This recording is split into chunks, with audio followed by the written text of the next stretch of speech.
Ideas are like sources of light. Ideas never die.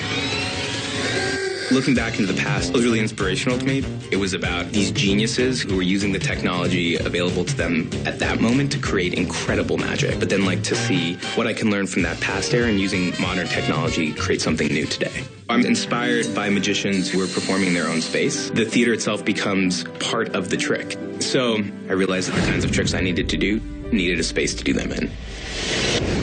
The Magic Patio is this show I've been running in my backyard for the past 4 years. You enter into my bedroom, which I've built to transform into a box office. This is the world's first underground magic speakeasy. I'm a creator, I'm a designer, I'm a builder, and a performer. So all of those things together is what makes me a magician. Please welcome the innovative illusions of Andrew Evans. Hi, everyone. Penn and Teller, thank you for having me on the show. So, a lot of people might call me an illusionist instead of a magician because the things that I like to build and perform are typically a little larger than, say, a deck of cards. But, honestly, an illusionist would probably roll out onto a big Las Vegas stage with some sort of hip bumping soundtrack coming through the speakers. I'm a designer. I studied engineering. That is not how we roll.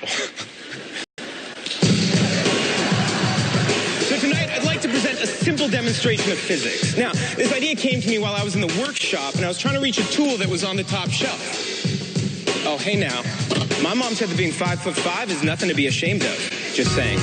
Anyways, the ladder was just a little precarious, and I realized there was a much safer way to get that tool.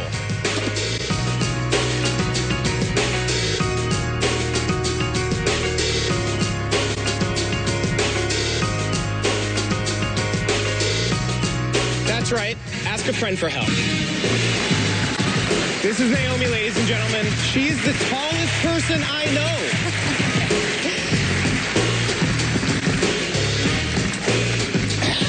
There it is. All right, now back to the physics. We're going to start by building a bridge of sorts. You can really only screw this up at the beginning, so it's important for step one. There's an exact 3-inch overhang on either side. Huh?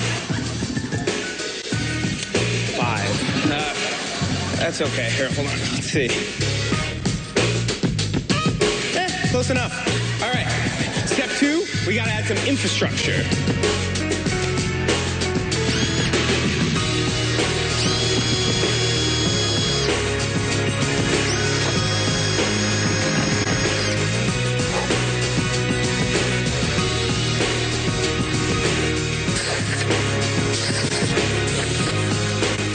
We've got the foundation, we've got the infrastructure, we need supports.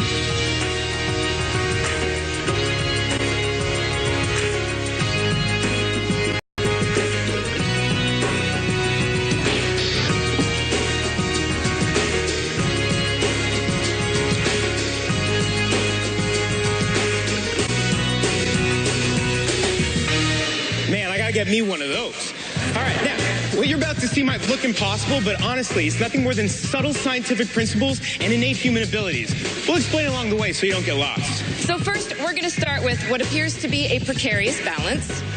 It looks really difficult, but it's not actually that hard. She's being modest, but it does start to get more interesting if you remove one of the poles.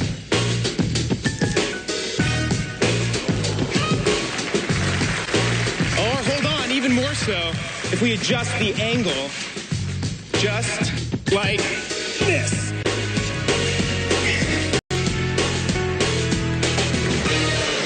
Now hold on, because it might look like magic, but honestly, Naomi's just using her triceps and core in order to hold that pose. Basically, I work out. Yeah, but no strength lets you hold that for more than like 10 seconds. And you've used up 7 points. Oh, right. So this is where the science comes back in, because she's able to shift her center of mass by moving her arm.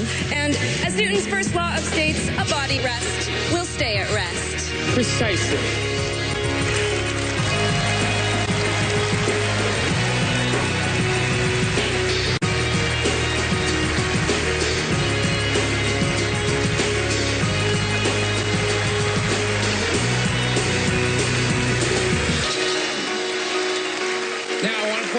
Everything you've seen here so far can be achieved with Newtonian physics. And peak athleticism. Yeah, but this next little bit, we've been running the numbers, and I think it might be quantum string theory, maybe transcendental meditation, but frankly, we don't know ourselves. Penn and Teller, maybe you can help us out?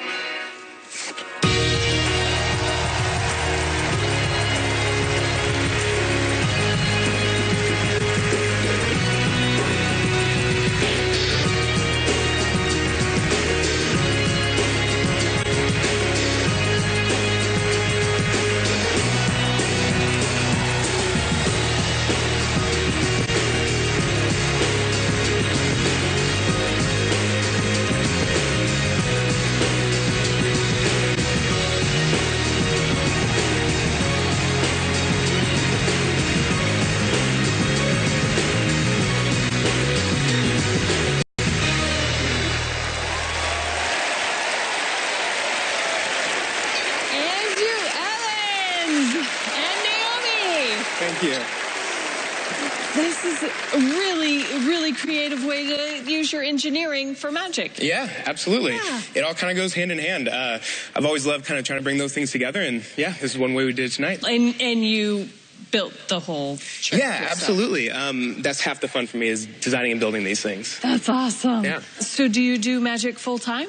I don't know. So I work at a design firm as well, and I teach design at Stanford. That's Yeah. fantastic. All right, well, let's check in with the boys, All right. shall we? Penn, Teller?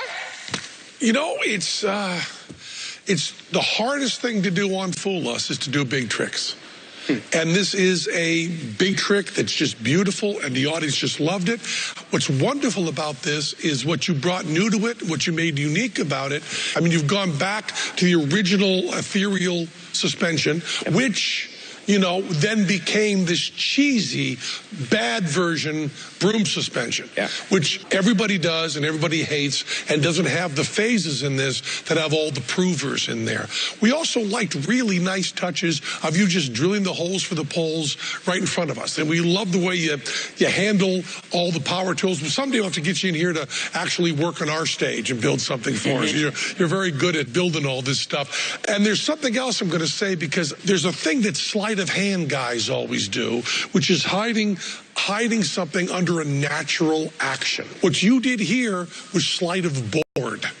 And you hid stuff under natural actions. It was really nice. We really loved it, and we think we've got it figured out, and maybe we said enough that gives you the idea that we do know. I think they got it. Oh, well, thank you so much. That was amazing. Nice to go.